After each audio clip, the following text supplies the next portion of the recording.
नमस्कार दोस्तों, स्वागत है आप सभी का आज के स्पेशल वीडियो में।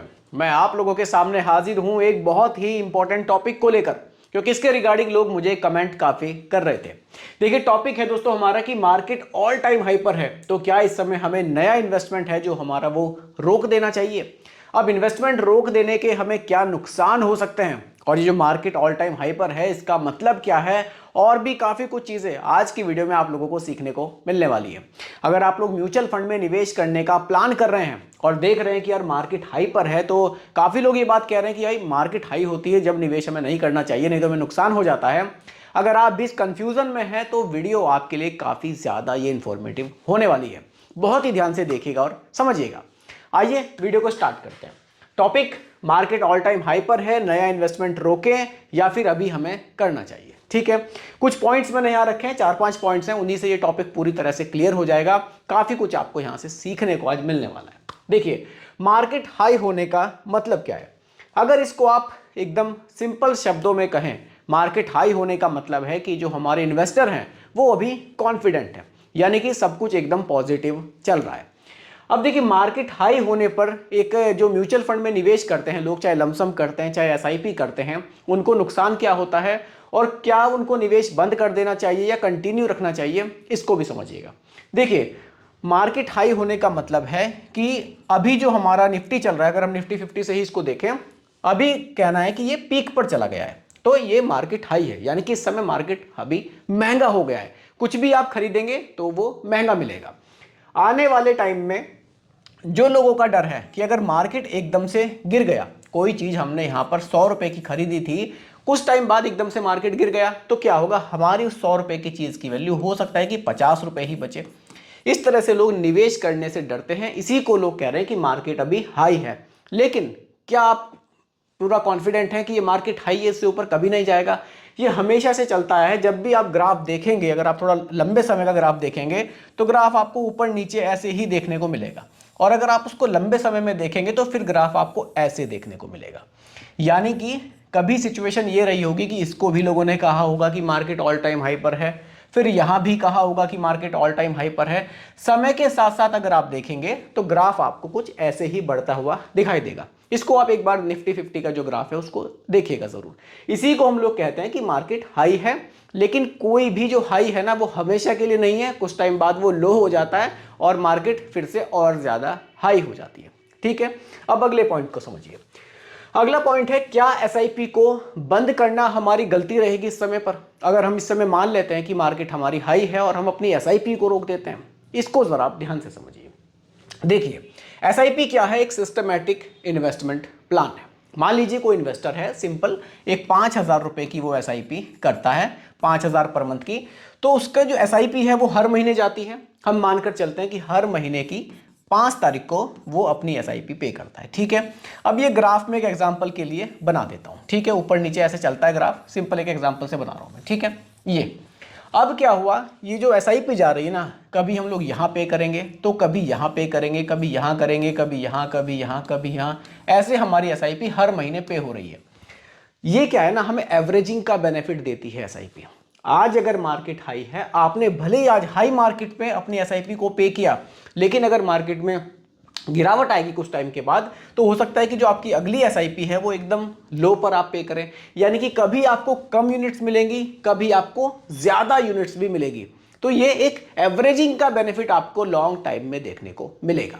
अब गलती क्यों है एसआईपी को बंद कर देना। अगर आप इस समय पर एसआईपी को बंद कर देंगे और मार्केट में गिरावट आ जाएगी, हो सकता है कि आप एकदम से नई एसआईपी को ना चला पाएं, तो जो गिरावट का बेनिफिट है ना, उसको आप ले ही नहीं पाएंगे।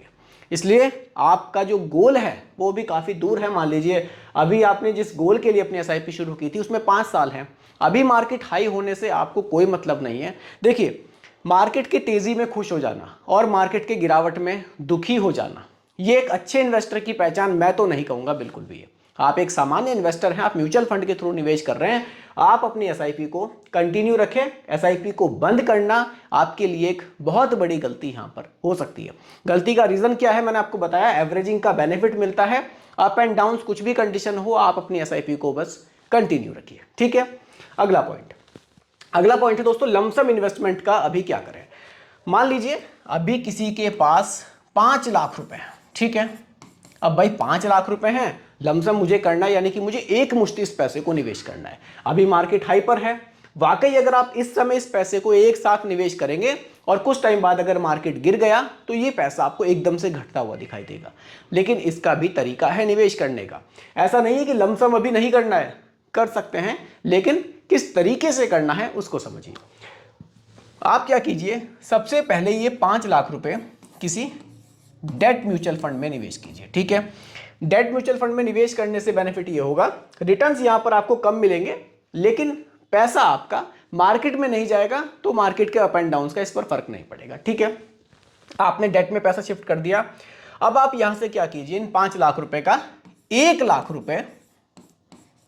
लाख रुपए पर मंथ का आप यहां से क्या कीजिए, एक एसटीपी लगा दीजिए।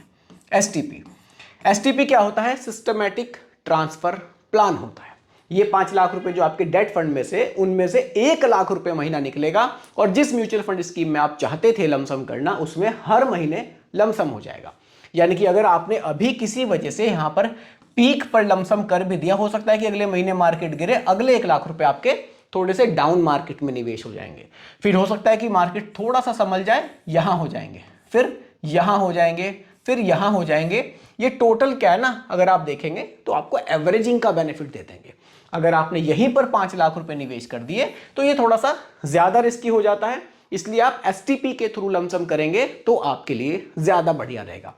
अगर एसटीपी के टॉपिक को आप और डिटेल में जानना चाहते हैं तो कमेंट कीजिएगा, एसटीपी को मैं और भी डिटेल में आप लोगों को क्लियर कर दूंगा। ठीक है, अगला पॉइंट है और लास्ट पॉइंट, प्रॉफिट बुकिंग कब करें। वैसे तो इस टॉपिक पर मैंने प्रॉपर वीडियो भी बनाई थी कि प्रॉफिट बुकिंग हमें कब कर देना चाहिए।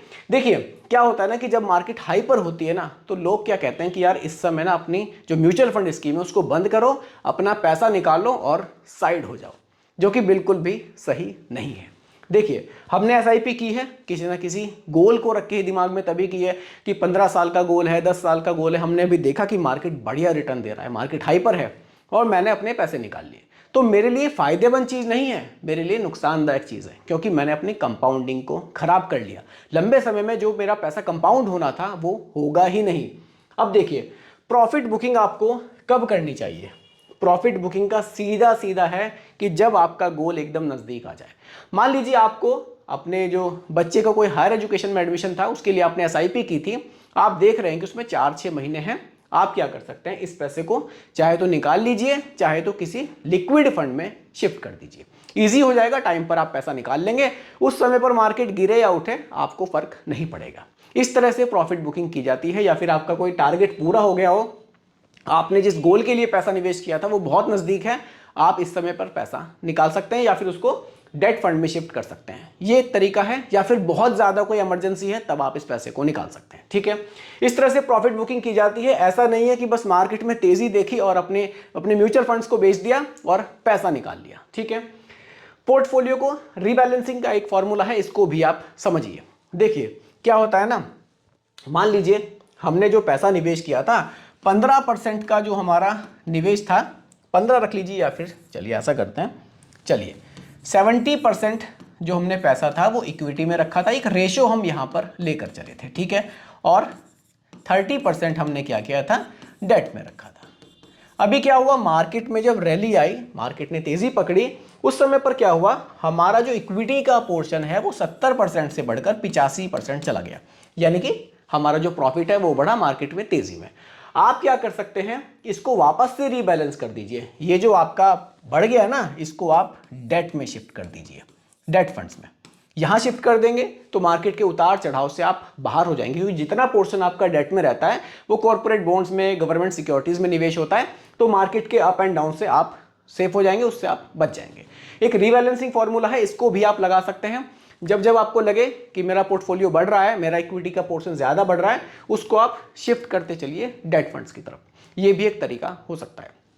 तो दोस्तों मार्केट में जो तेजी आती है ना, उसमें बहुत ज्यादा खुश नहीं होना है, और मार्केट के गिरावट में बहुत ज्यादा दुखी हमें नहीं होना है। एक सामान्य इन्वेस्टर की तरह एक एसआईपी आप अपनी कंटिन्यू रखिए और उसको आप लंबे समय तक चलने दीजिए। एवरेजिंग का जो बेनिफिट है कंपाउंडिंग का जो बेनिफिट है वो आपको लंबे समय में ही देखने को मिलेगा। बार बार परेशान होने से, अपना पोर्टफोलियो चेक करने से कहीं ना कहीं आप अपना नुकसान ही कराएंगे। इसलिए इन सब चीज़ों को छोड़कर एक अपना इन्वेस्टमेंट है उसको आप चलने दीजिए।